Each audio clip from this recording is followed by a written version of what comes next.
Slab City itself is dubbed as the last free place in America. People are friendly, except when they're not. Yeah, it's insanity to move, say, yeah, I want to live there. I want to live where the conditions are harsh, there's no ways to find food or water. No, that's insanity.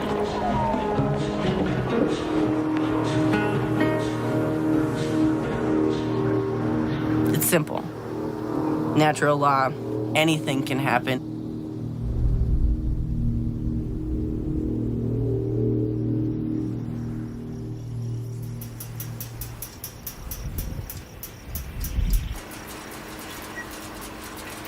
My name is Aaron, and I live in Slab City, California. Came out for this one event and fell for the place, and I stayed. I guess just the freedom. Give artists a place to have the freedom to do art as they see fit. Or you don't want to go there, it's an active bombing range.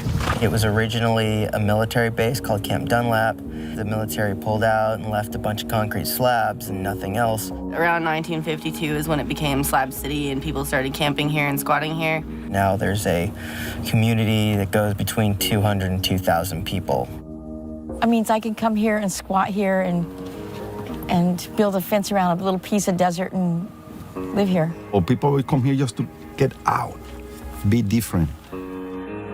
No one pays rent. It's more you contribute as a whole, to the collective as a whole, to make sure that everyone here can survive throughout the year. Sometimes I worry about the people here because, you know, we get a lot of people who fall through the cracks here. You could, you know, potentially get shot here. It happens. There's no law that you cannot do this or you cannot do that. People, you know, burn other people's houses down.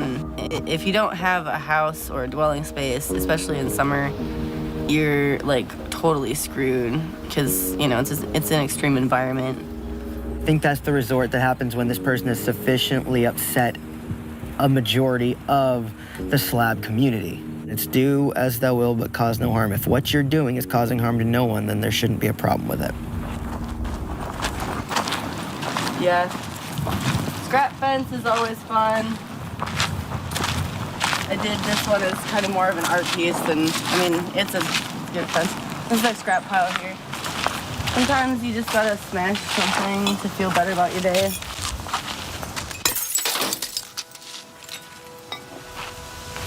I'm Cornelius Van Gogh. I live at and run Slab City Library. Some of the things that I got sick of in society is just people overcomplicating things all the time. You know, making simple things like just existing a big fucking hassle. When I go into the city, I feel really small. I feel like a tiny little nobody.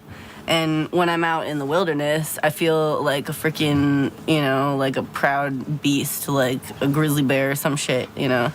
Like, I am the master of my domain, and I have the freedom to take things into my own hands.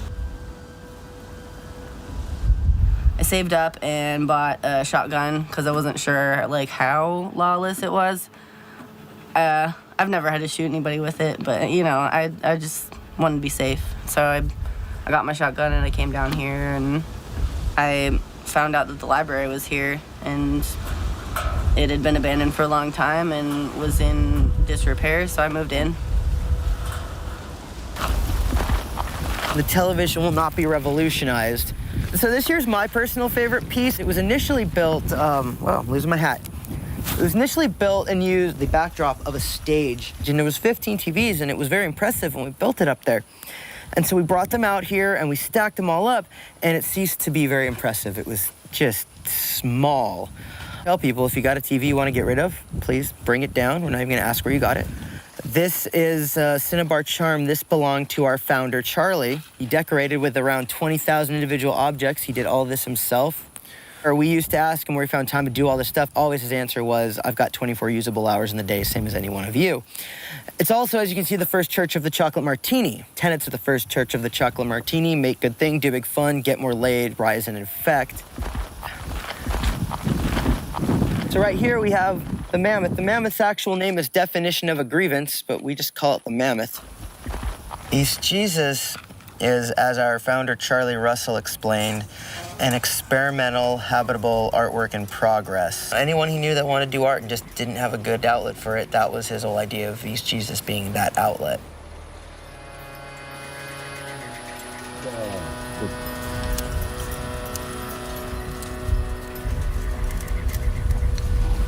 As they came for camping, free camping for a while, and then truck ran out of gas and decided to stay. I can have my own campground, my little corner, put a little tent, drop there my old van and just let it there rust and make a little room out of it, and I can crash there. You know, there's no regulation, and the city will not come, the town will not come and tell you that you cannot build that, you cannot put that there. Or...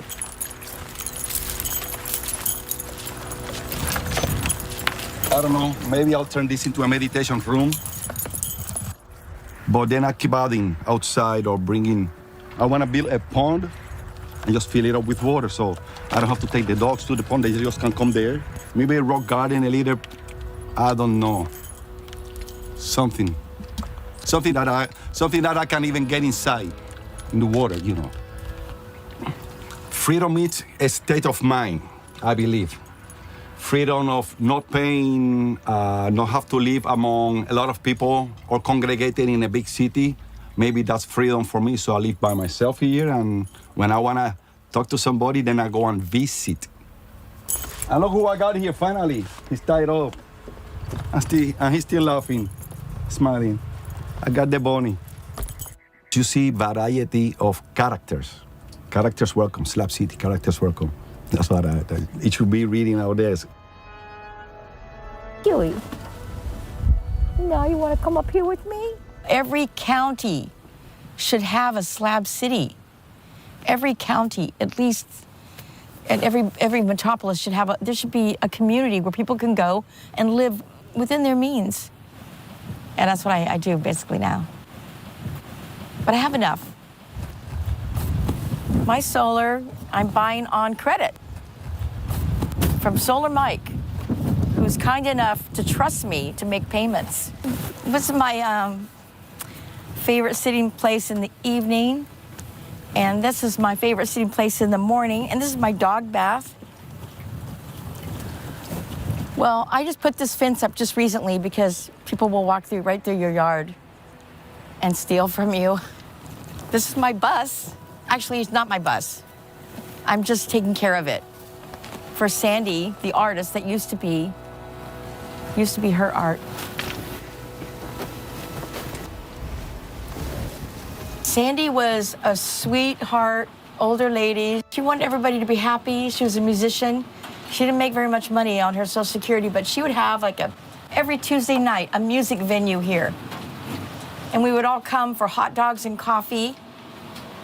She liked the pastel pink colors, and she liked to drink wine and dance at the range.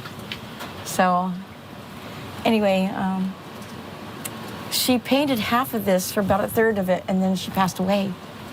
And so, some people who were camping here after her, watching the camp, taking care of it for the family, they finished the paint job in her style.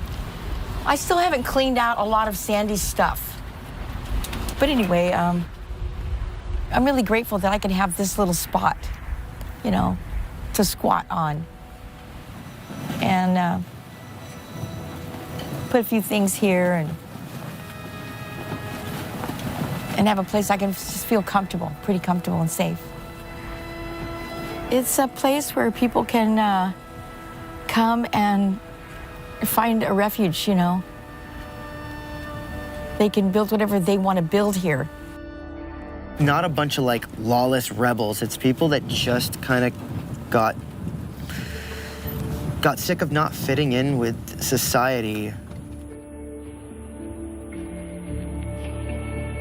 Real Slab City, I think, is an acceptance of people. Or people that get stuck. You know, they come for a while, and then truck breaks down, there's no enough funds to fix it or get another one, then you decide to stay and just get insane like them. Slab City last free place. And it is. So far, we're gonna keep it that way if we can. Are we really free if in order to do what we want, we have to live in the middle of the frickin' desert where it's extremely hot because there's nowhere else left for people like us to be? I mean, I guess, yeah, if that's freedom, then we are free here.